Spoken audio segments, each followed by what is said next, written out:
Mes salutations à tous les bien-aimés et qui nous suivent d'ici et d'ailleurs. Je voudrais encore vous saluer et vous dire mes meilleurs voeux à chacun de vous. Je voudrais saluer mon binôme de l'autre côté de Pointe-Noire qui est en train d'abattre un grand boulot là-bas et pour l'éclaircissement de la vue de plusieurs personnes. Voilà, c'est la saison du réveil du midi. C'est pourquoi l'ouragan gronde par ici et l'étendard se lève de l'autre côté. Et le travail est fait par le Seigneur lui-même. Alors, à ce moment, je voudrais parler d'un petit thème que j'intitule « La colonne vertébrale d'un peuple ». J'ai trouvé nécessaire de parler de ce thème-là sur la colonne vertébrale d'un peuple. Qu'est-ce que c'est ? Qu'est-ce que c'est la colonne vertébrale d'un peuple? Mais avant tout, je voudrais lire encore une écriture biblique ici, dans la Genèse chapitre 4, verset 9 au verset 16. Mais je crois bien que je ne vais pas lire tout le chapitre, en fait, tous ces versets-là. Je vais prendre juste à partir du verset 14. Mais vous qui êtes chez vous et qui me suivez, vous pouvez lire déjà à partir du verset 9 jusqu'au verset 16. Mais je vais abrégé pour gagner en temps à partir du verset 14.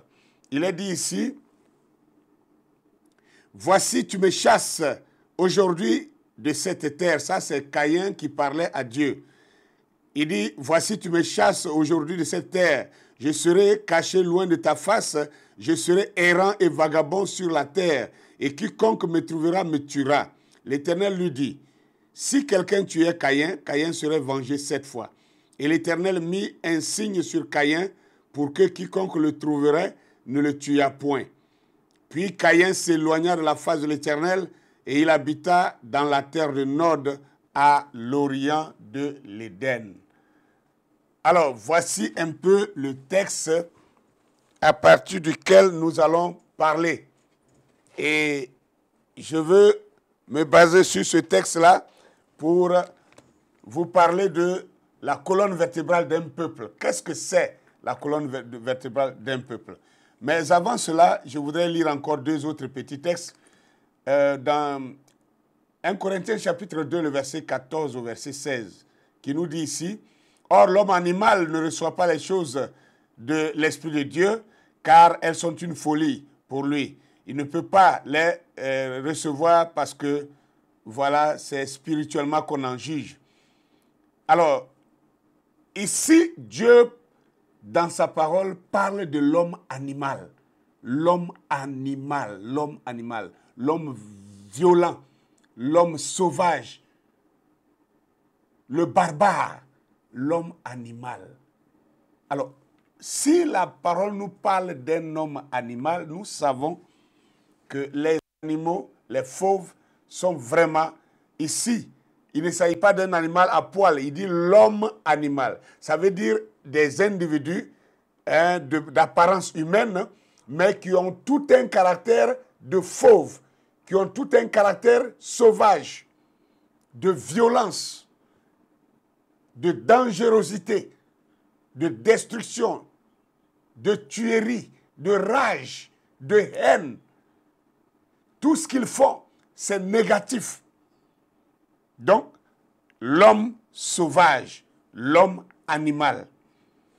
Alors, prenons encore un autre texte d'abord, et les 3 textes vont me servir d'échafaudage sur lequel nous allons bâtir maintenant ce thème, la colonne vertébrale, n'est-ce pas, d'un peuple.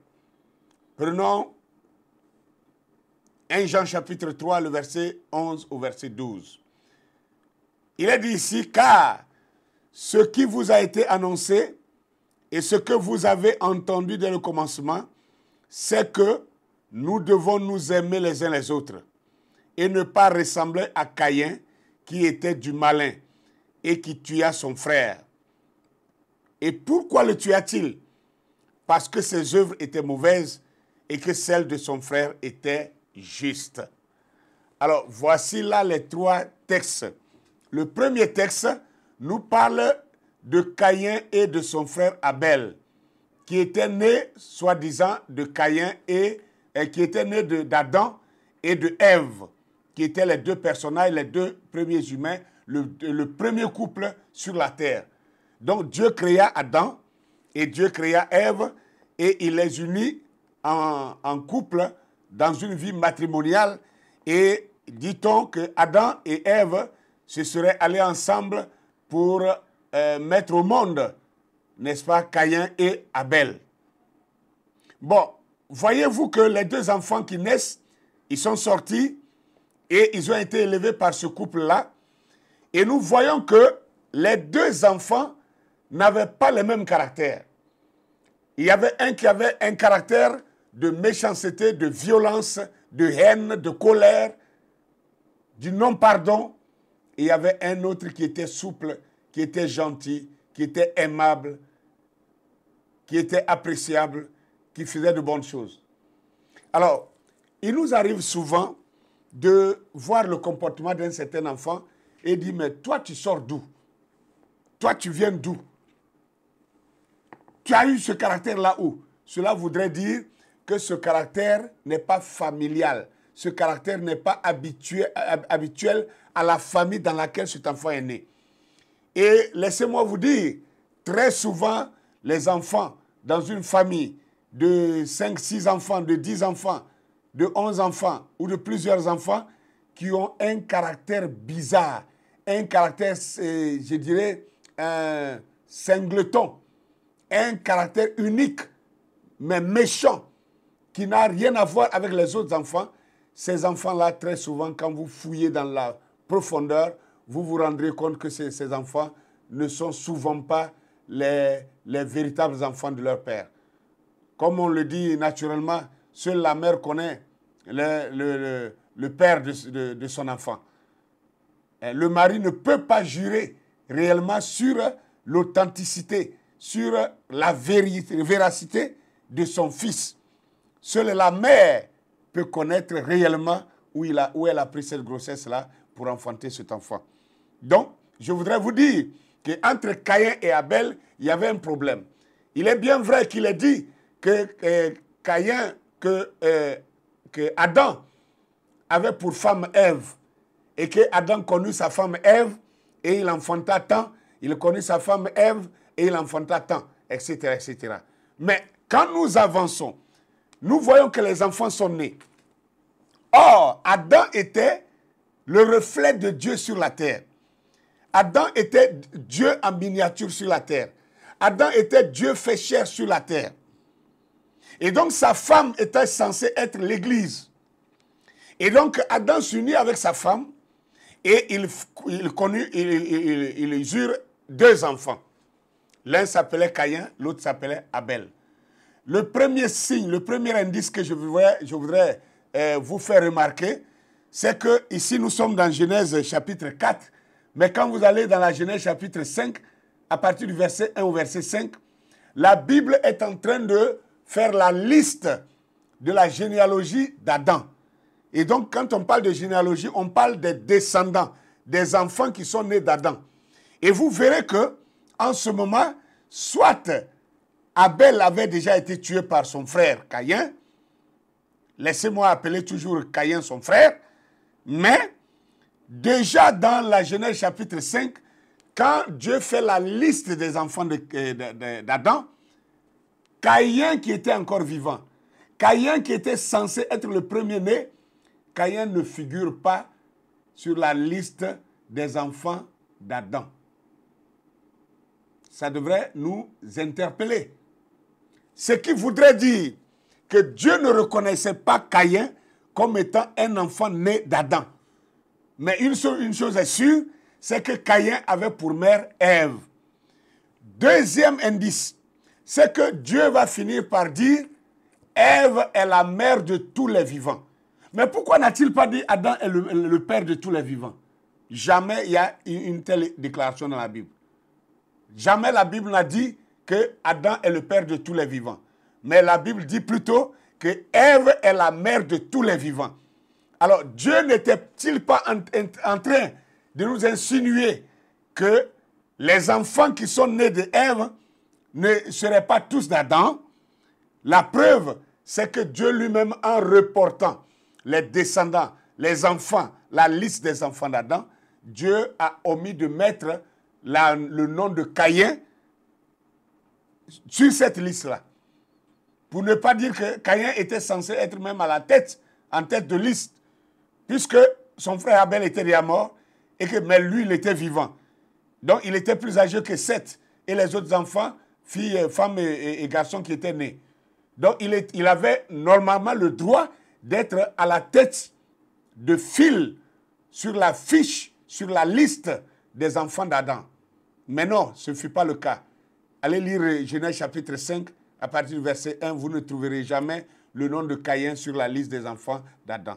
Alors, toutes ces remarques nous permettent de réfléchir et de nous interroger, à savoir qui était alors ce Caïn, qui devait être son père, puisque la Bible parle de sa mère qui était Ève, mais la Bible ne parle pas de son père dans la Genèse.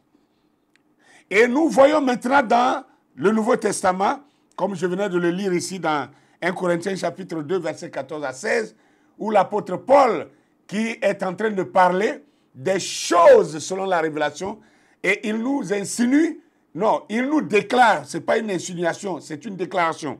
Il nous déclare qu'il y a des hommes animaux, qu'il y a l'homme animal. Il y a l'homme animal et il y a l'homme spirituel.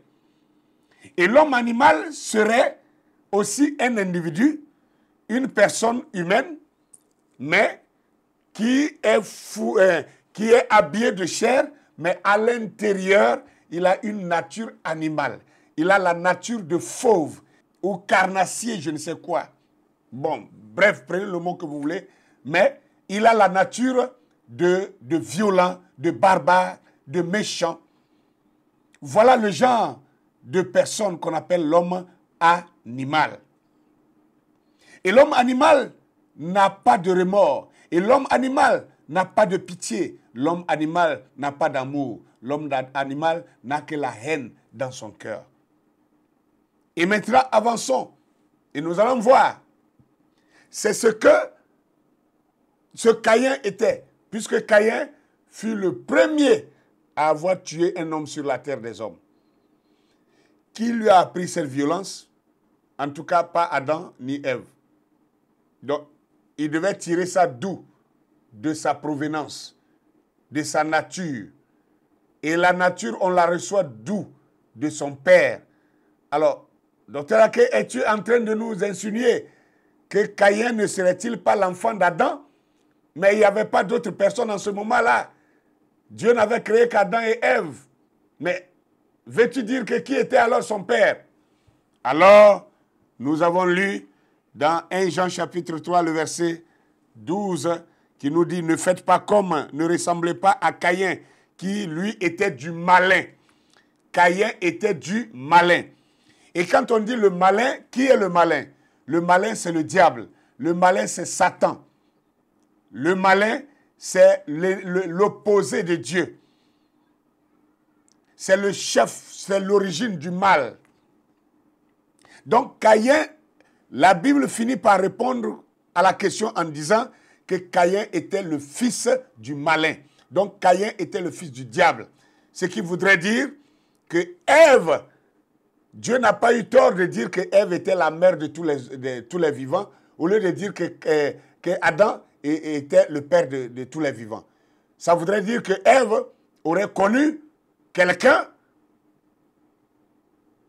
en même temps que son mari Adam.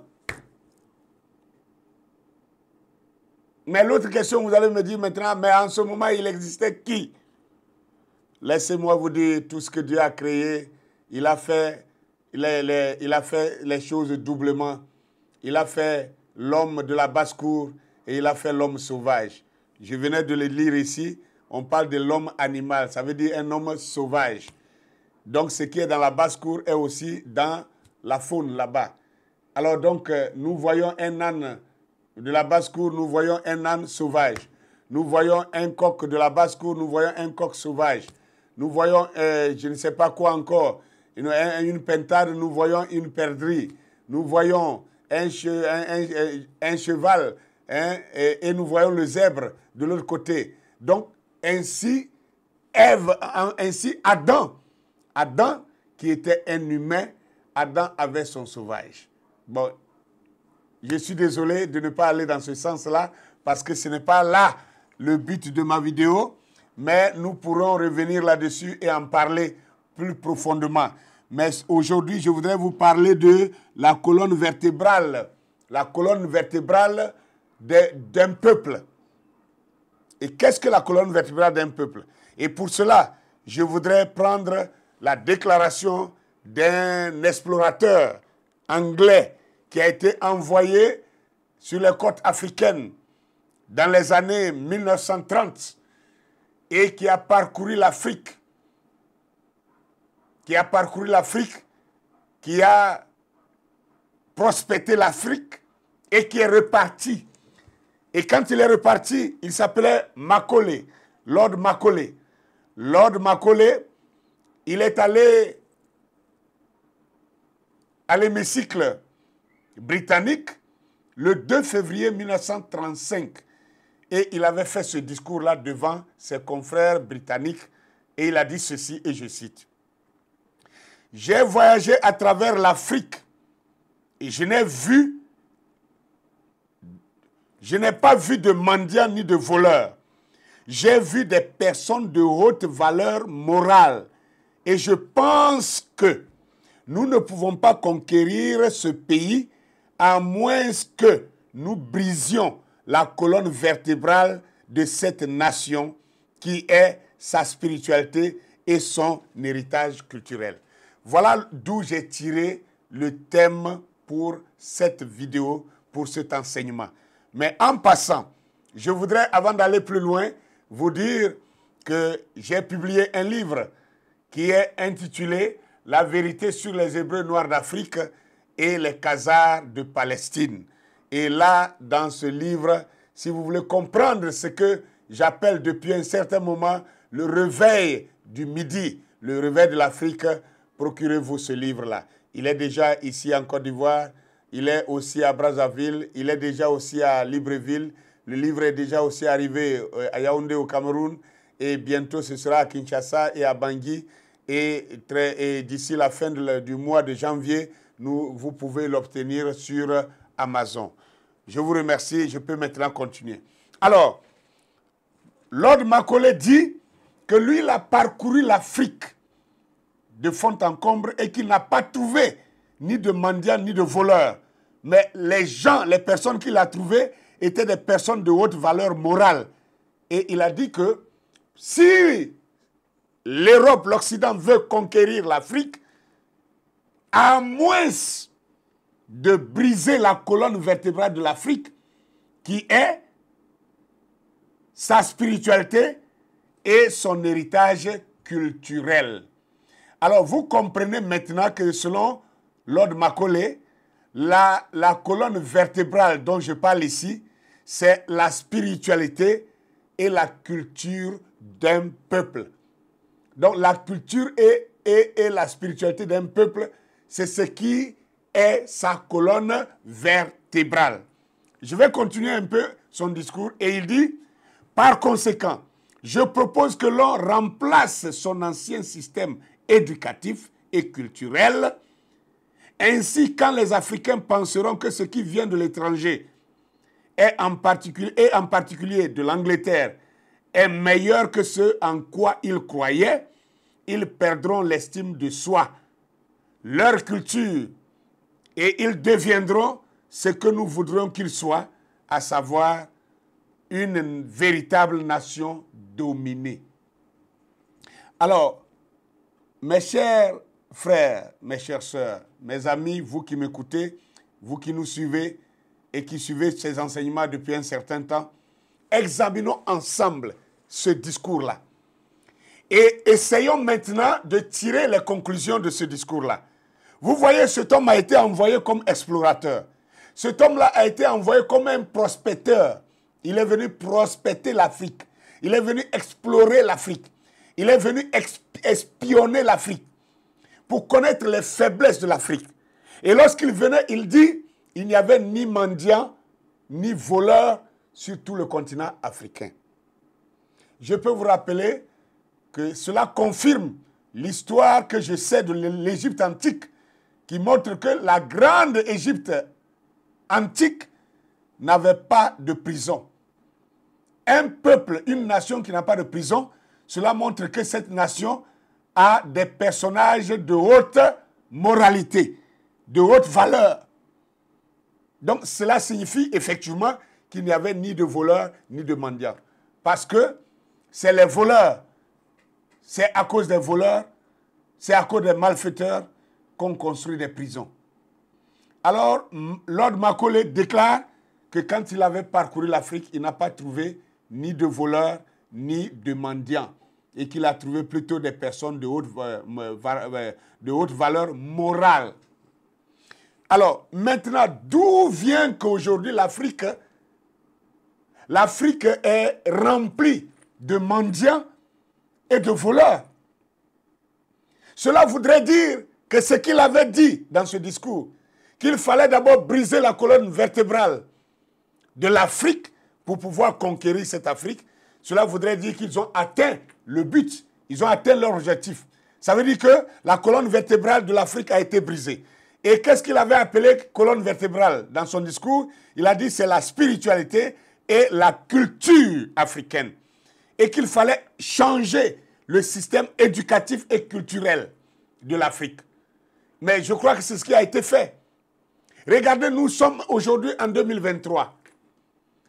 Et jusqu'à ce jour, en 2023, le système éducatif africain, dans les écoles africaines, rarement on prescrit les livres écrits par les Africains.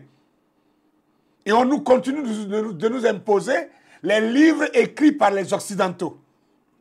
Et aujourd'hui, tous les diplômes que l'on devrait passer, même le diplôme dans la tresse, même le diplôme dans la coiffure, il faut que ce soit un blanc qui vous délivre ça. Mais ça veut dire quoi? Nous n'avons plus rien. Tout nous a été enlevé. La colonne vertébrale de notre nation, de notre peuple, a été complètement brisée.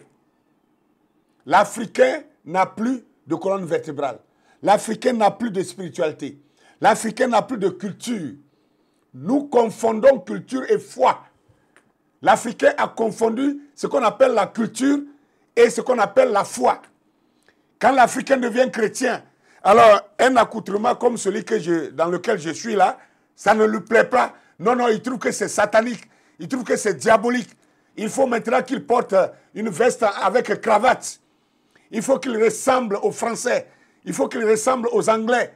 Il faut qu'il ressemble aux Suisses, aux Russes, je ne sais pas quoi. S'il est un bouddhiste, il faut qu'il ressemble aux Indiens. S'il est un musulman, il faut qu'il ressemble aux Arabes. Comme si la foi avait quelque chose à voir avec l'habillement. J'ai dit non. La seule chose que nous ne voulons pas, c'est la nudité. C'est la perversion ou la perversité. Mais comment nous devons nous habiller? Qu'on s'habille en fibre de liane, ou qu'on s'habille en raffia, ou qu'on s'habille je ne sais pas quoi, en coton tissé à la main. C'est quoi le problème? En quoi est-ce que cela détruit notre foi? En quoi est-ce que cela est contre notre foi? En quoi est-ce que cet accoutrement ici est sorcier? En quoi est-ce que se mettre dans son agbada avec son chapeau penché d'un côté serait sorcier? En quoi cela serait fétichiste? Nous avons confondu spiritualité avec religion. Pire, nous avons confondu religion avec culture. Et dès qu'on prend la foi, selon que la foi a été prêchée par telle personne, alors on veut ressembler à cette personne parce qu'on pense que la vie de cette personne serait la foi. Ah non! Ah non! La spiritualité, la culture n'a rien à voir avec la foi des gens. La culture n'a rien à voir avec la foi des gens. Et aujourd'hui, nous dirons non au nom de la foi. voilà, telle chose, on n'est plus obligé de respecter ceci, on n'est plus obligé de... Il y a des choses qui sont des lois de la nature.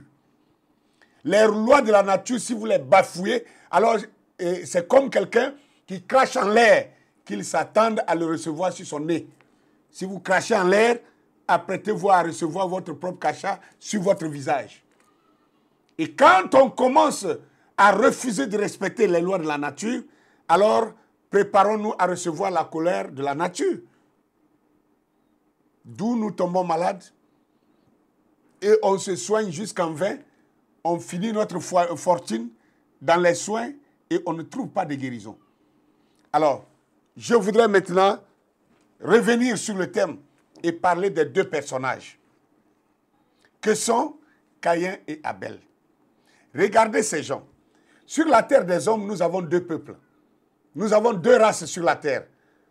Habituellement, j'avais l'habitude de suivre les gens en disant « Oh, il y a 4 races sur la terre. Il y a les noirs, il y a les blancs, il y a les jaunes, il y a les rouges. » Ce n'est pas la vérité. Il n'y a que deux races. Il n'y a que les blancs et les noirs. Jaunes, les Chinois sont blancs. C'est le blanc lui-même, c'est les Occidentaux qui se sont établis comme étant la race supérieure. C'est pour cette raison qu'ils ont trouvé que les Chinois sont jaunes, les Chinois ne les ressemblent pas. Ils ont trouvé que les Indiens sont rouges et que les Indiens ne les ressemblent pas. Mais quelle est la différence? Quelle est la différence avec l'arabe? Vous placez l'arabe où? Il y a des arabes plus blancs que les Belges. Il y a des arabes plus blancs que les Français. Mais les Français ne les acceptent pas comme les Blancs. Mais pourquoi? Donc, c'est une question de racisme. Ce n'est pas une question de race. Ce n'est pas une question de race. La catégorisation de race, si nous voulons catégoriser les races selon la couleur, il n'y a que deux couleurs. C'est soit le noir ou le blanc. Et la preuve, c'est que la seule race qui est maltraitée, qui est haïe, qui est rejetée, qui est vomi, qui est maltraité, qui est même vendu par tout le monde entier, vous savez bien que c'est la race noire. Donc, ne me posez plus la question maintenant, elle est vendue, elle est maltraitée, elle est vomi, elle est rejetée par qui? Puisque je vous parle de deux races. Donc, si la race noire est celle qui subit, alors, qui est celui-là maintenant qui est le bourreau? Vous connaissez, c'est la race en face. Et je connais un prophète de Dieu qui a déclaré, il s'appelait William Branham, il a dit que la race blanche est la race la plus meurtrière de toutes les races qui sont sur la terre. Et que l'homme blanc est un renégat. Ce n'est pas moi qui l'a dit, c'est William Branham qui le dit. C'était un prophète de Dieu et il était blanc lui-même. Et il a dit que la race, pas de toutes les races qui existent sur la terre, la race blanche est la race la plus meurtrière. Et que le blanc tirera sur tout ce qu'il trouve qui bouge pour le plaisir de tuer. C'est lui qui dit ça. Et que la race blanche, que l'homme blanc est un renégat. Et il dit partout l'homme blanc va, le péché l'accompagne. Maintenant, si je prends ces déclarations, quand il veut parler maintenant de l'homme noir, il dit que l'homme noir, c'est toujours les mêmes déclarations du même William Branham. Il dit que l'homme noir est plus spirituel que l'homme blanc. Et que l'homme noir a plus de 1000 qualités que l'homme blanc ne peut jamais avoir. Bon, si nous prenons maintenant ces deux peuples, ces deux races, ces deux individus, l'homme noir et l'homme blanc, plaçons-les ensemble, regardons leur comportement. Et regardez comment le comportement de l'un ressemble à Caïn, le comportement de l'autre ressemble à Abel. Quelle conclusion voulez-vous que nous tirons de tout cela? Parce que regardez, quand on parle ainsi, il y a des gens, des Africains, gros nez large comme le mien ici, qui s'asseyent dans leur salon pour m'insulter. Ah non, ça c'est du racisme. Ce que tu dis là, un chrétien ne doit pas dire ça. Vous ne savez pas de quoi vous parlez. Être chrétien ne veut pas dire oublier son histoire. Et je vous le rappellerai toujours, chaque fois, jusqu'à ce que ça rentre dans la tête de tous les hommes noirs. Qu'ils comprennent que l'histoire, on n'oublie jamais son histoire. Que son histoire a été cruelle, que son histoire a été douce, que son histoire a été, je ne sais pas quoi, alléchant, on n'oublie jamais son histoire. Et on doit retenir non seulement son histoire, mais on doit enseigner son histoire et l'inculquer à ses descendants, enfant après enfant. Parce qu'un peuple qui ignore son histoire est condamné à la revivre. Je le redirai toujours. Maintenant, remarquez. Regardez un peu comment la traite négrière a été tenue de main de fer par la race blanche contre la race noire. Regardez comment l'apartheid a été tenu de main de fer contre la race noire. Regardez comment on lâchait les chiens. On lâchait les chiens de sang. On prenait les chiens pour aller les entraîner sur les hommes noirs. On prenait les jeunes gens noirs et on les mettait dans les véhicules. On partait en brousse et on les lâchait et on lâchait les chiens derrière eux. Et les chiens devaient les poursuivre et les mordre et les déchiqueter et apprendre à déchirer les hommes, les humains. Qu'est-ce que la race blanche n'a pas fait? On prenait les enfants noirs et on les déposait au bord des lagunes, au bord des lacs, comme appât pour attraper les alligators. Donc quand l'alligator va venir sauter sur l'enfant noir et commencer à le manger. Le temps qu'il est en train de manger l'enfant noir, le bébé noir, c'est alors que l'homme blanc sort avec son fusil pour abattre l'alligator. Donc on prenait les bébés noirs pour faire des appâts pour attraper les alligators. Pire encore, des médecins dans les années 1800 ont osé prendre la peau des nègres, écoutez bien, la peau des nègres, la peau des hommes noirs, pour faire tanner cette peau-là et faire des chaussures de cuir.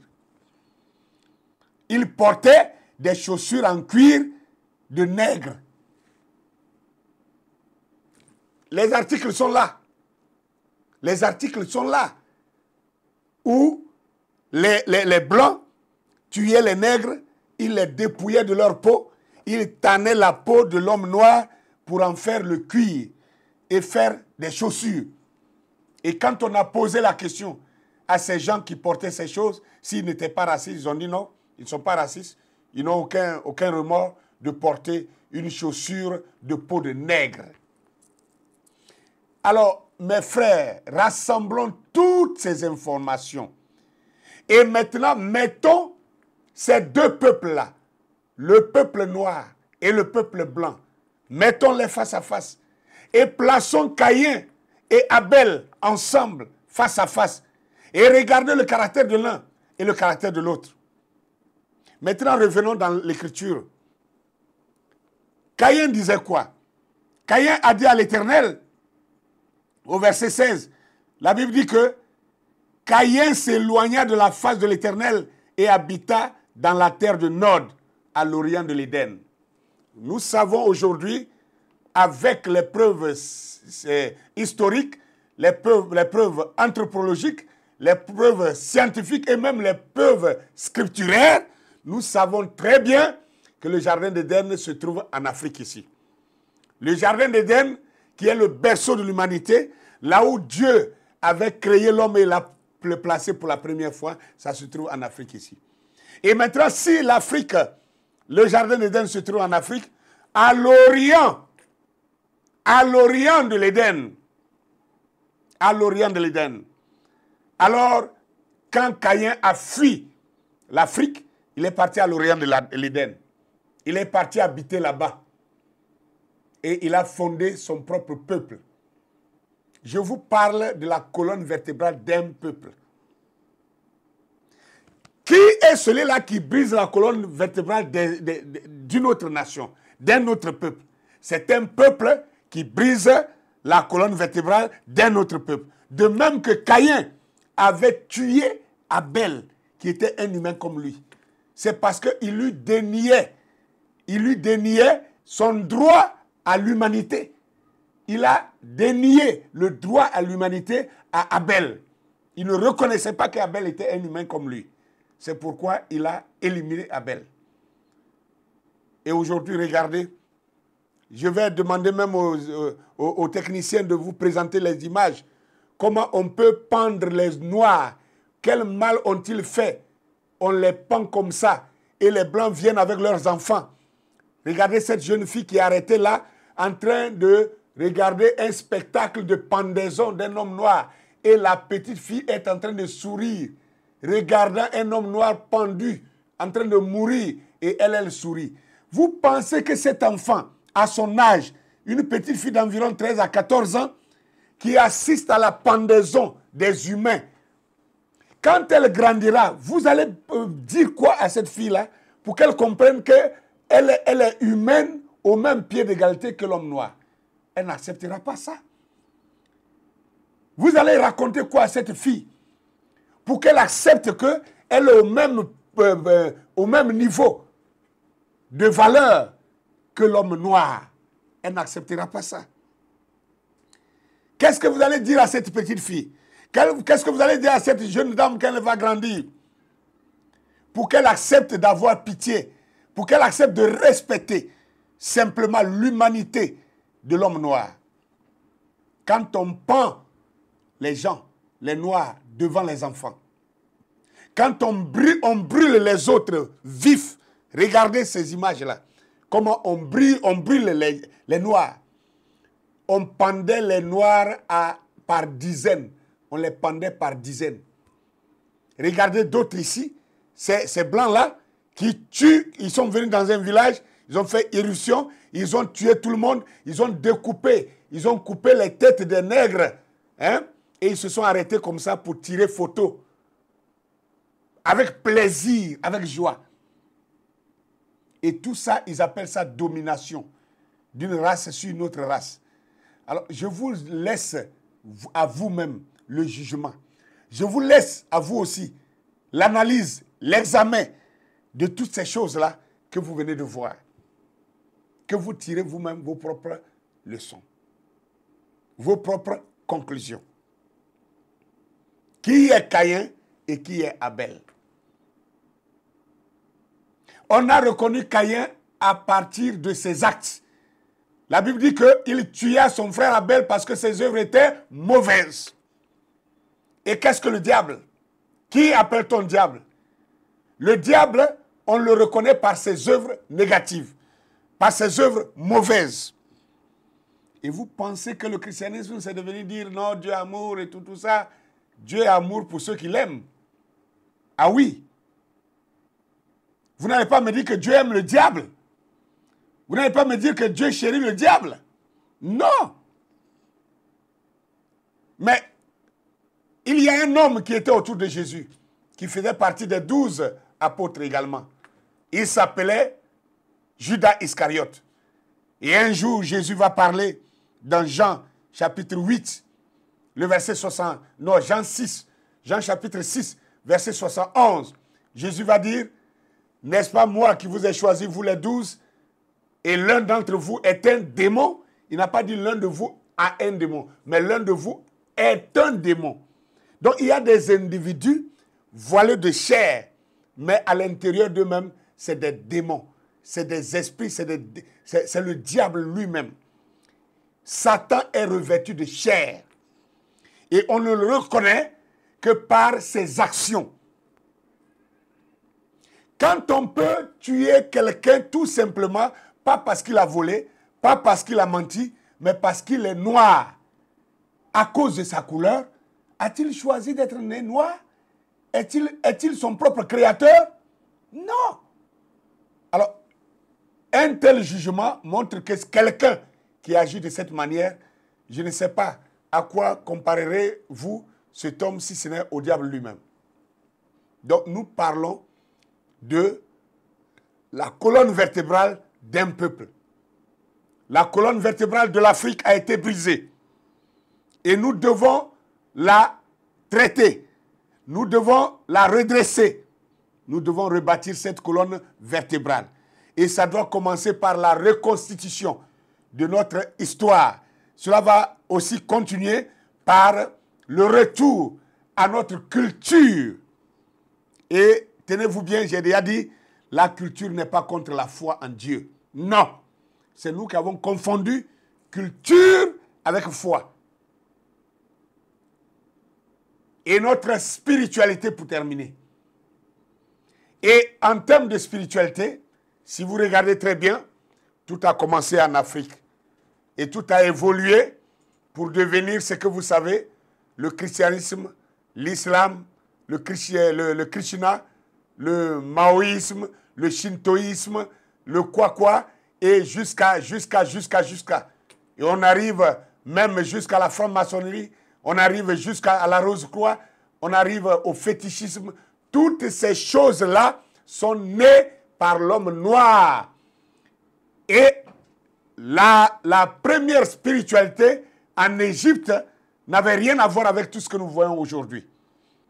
Si l'hébreu, la langue hébreu, a existé seulement comment on appelle, en l'an 600 avant Jésus-Christ, alors posez-vous la question, Moïse avait écrit dans quelle langue alors? Moïse avait écrit la Bible en quelle langue? Si ce n'est en hiéroglyphe, puisque la Bible elle-même dit que Moïse, selon Acte 22, Acte 7, le verset 22, la Bible dit que Moïse a été instruit dans toute la sagesse des Égyptiens et il était puissant en actes et en paroles. Donc ça veut dire que Moïse qui a grandi dans la maison de Pharaon jusqu'à 40 ans, je crois qu'aujourd'hui, quand les études pour un enfant qui va à l'école à partir de l'âge de 5 ans, s'il n'a jamais doublé, jusqu'au plus tard, à 26 ans, il a fini ses études. Mais Moïse a eu 40 ans étant dans la maison de Pharaon. Donc, il a étudié et étudié. Donc, si Moïse devait écrire un texte, il ne pouvait écrire que dans la langue qu'il maîtrisait le plus. Et il ne pouvait écrire qu'avec l'écriture qui existait en ce temps-là. Et c'était les hiéroglyphes. C'était seulement les hiéroglyphes. Alors, la Bible est africaine. La Bible est un patrimoine de l'homme noir. Ne nous laissons pas tromper. Ne nous laissons pas tromper. C'est pourquoi dans la Bible, tout ce qui est écrit, c'est notre histoire. C'est notre histoire. Le Lévira. Il n'y a qu'en Afrique que quand un homme meurt, on dit que sa femme doit remarier son frère. Quand on parle même, laissez-moi prendre un peu les choses terre à terre. On dit que Adam et Ève avaient mangé un fruit. Et puis nous avons fini par voir que le fruit là, c'était le sexe. Ah oui, c'est la vérité. C'était le sexe. Et vous dites, non, mais comment on peut dire que c'est le sexe? La Bible dit, ils ont mangé.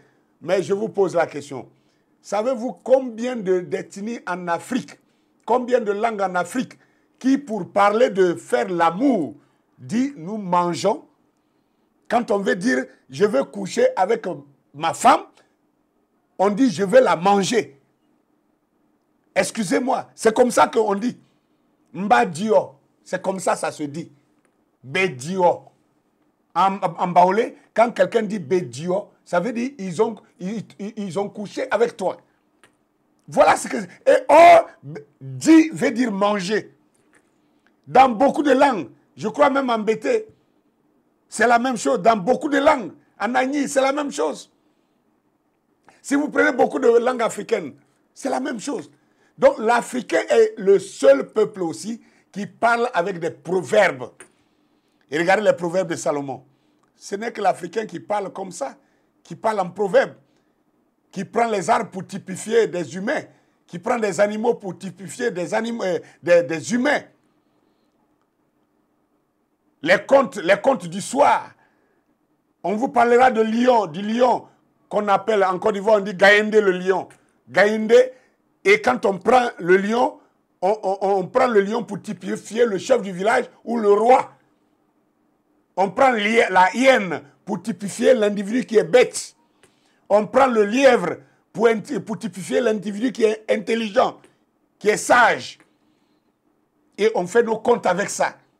Il n'y a que l'Africain qui fait ces choses-là. En Afrique, c'est dans nos coutumes, dans nos mœurs, que quand ta femme accouche, elle est dans le sang. Tu ne dois pas la toucher pendant un certain moment. Quelquefois 2 mois, 3 mois, 4 mois. Et dans la Bible, qu'est-ce qui est écrit?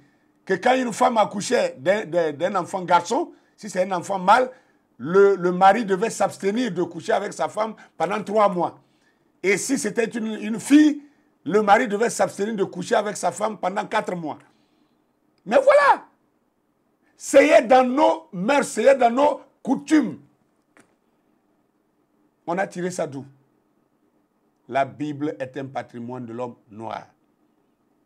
Ne confondons pas la coutume avec la foi. C'est ça qui a brisé la colonne vertébrale de l'Afrique. Et le réveil de l'Afrique va passer par ça, la reconstitution de la colonne vertébrale de l'Afrique. Aujourd'hui, quelqu'un est malade. On lui dit non, va prendre la racine de tel arbre et associer aux feuilles de tel autre arbre. Tu mets ça dans un canari, tu vas préparer ça et tu vas te laver avec ça. Oh non, non, moi je suis un chrétien. Je ne fais pas des choses comme ça. Je suis chrétien, je ne fais pas ça. Moi, on doit prier seulement pour moi. Mais tu vas mourir et on va t'enterrer. Parce que la terre ne rejettera jamais un cadavre. Il y a assez de terre pour enterrer tous les hommes qui peuvent mourir. Même si tous les hommes mouraient aujourd'hui, la terre ne manquera pas pour les enterrer. Donc si tu meurs, c'est cadeau gratuit. Quelle ignorance! Comment sommes-nous arrivés à ce point-là, à confondre spiritualité avec culture? Comment sommes-nous arrivés là? À confondre la culture de quelqu'un d'autre avec la nôtre. Au point où l'Africain a honte de dire son propre nom. L'Africain préfère qu'on l'appelle Jean-Jacques. L'Africain préfère qu'on l'appelle Dieudonné. Voilà, Jules Ferry. L'Africain préfère qu'on l'appelle Mohamed, Ben Salah, Ben Ibrahim. Voilà ce que l'Africain veut. L'Africain refuse son propre nom. L'Africain veut être toujours dompté par quelqu'un d'autre. Parce que quand quelqu'un te donne son nom, il te contrôle. La preuve, c'est le père qui donne le nom à son fils. Pas le contraire. Donc si tu reçois le nom d'un blanc, alors le blanc, il est au-dessus de toi. Voilà pourquoi ils sont au-dessus de nous. Mais cette chose doit cesser maintenant. Nous devons revenir. Et c'est ça, c'est tout ça qui fait partie du rétablissement de la colonne vertébrale. Nous devons accepter ces choses. Nous devons être fiers de nous-mêmes. Qui a dit que pour avoir des cheveux, une femme qui a des cheveux corrects, non, non, non, elle n'est pas satisfaite. Il faut que ses cheveux soient lissés. Il faut qu'elle mette des mèches là-dessus pour ressembler à une blanche. Il faut que sa peau soit décapée pour qu'elle ressemble à une blanche. Parce qu'elle pense que si elle est noire, elle garde sa peau noire, elle n'est pas belle. Et les hommes encouragent ça. Les Africains encouragent ça. Et finalement, nous sommes en train de perdre. Nous sommes en train d'être déculturés. Déculturés. Nous sommes en train d'être endoctrinés. Nous sommes en train d'être aliénés. Je ne sais plus quel mot il faut utiliser. Mais il est temps. Macaulay avait compris qu'il fallait dominer une nation, que ce n'était pas nécessaire d'utiliser forcément des fusils, même s'ils l'ont utilisé malgré tout. Mais il a trouvé qu'il fallait simplement remplacer le système éducatif et donner un système éducatif étranger, c'est-à-dire changer la culture de cette nation. Alors si nous voulons reprendre le contrôle, si nous voulons reprendre nos forces d'antan, ça veut dire qu'il faut ramener ce qui nous a été enlevé. Il faut ramener à sa place ce qui nous a été enlevé. Et qu'est-ce qui nous a été enlevé? C'est notre culture, c'est notre spiritualité, c'est notre système éducatif d'antan qui faisait que l'Afrique n'avait ni mendiants ni voleurs, mais avait seulement des personnes de haute valeur morale. Alors, si vous avez compris cela, même si nos gouvernants refusent de changer notre système éducatif dès maintenant, mais que chaque famille commence à éduquer son enfant, à éduquer ses enfants à la base avec ces choses dont nous sommes en train de parler. Et quand nos enfants reviennent de l'école, récupérons-les, parlons-leur de leur histoire. Quel est ce peuple qui n'a pas de héros? Parlez du héros chinois, on va vous citer Mao Tse-tung. Parlez du héros français, On va vous parler du général de Gaulle. On va vous parler de Napoléon Bonaparte. Parlez du héros et belge. On vous parlera du roi Léopold II. Parlez, je ne sais pas, du héros des Indiens. On vous parlera de Mahatma Gandhi, mais qui est le héros africain. Nous n'avons pas d'héros. Vous pensez que l'Afrique n'a pas eu de héros? Quand on veut parler de Béhanzé, alors les gens même qui l'ont diabolisé, ils nous ont mis dans notre tête que Béhanzé était un roi boucher. Quand vous parlez de Samori Touré, on vous dit, ah non, non, c'était un sanguinaire. Il pilait les enfants dans les mortiers. Qui a dit ça? Qui a dit ça? Qui nous a menti comme ça? Et nous avons cru. Et finalement, l'Afrique est le seul peuple qui n'a pas de héros. Un peuple qui n'a pas de héros. Mais votre modèle, c'est lequel? Votre modèle, c'est qui dans le combat? C'est les héros.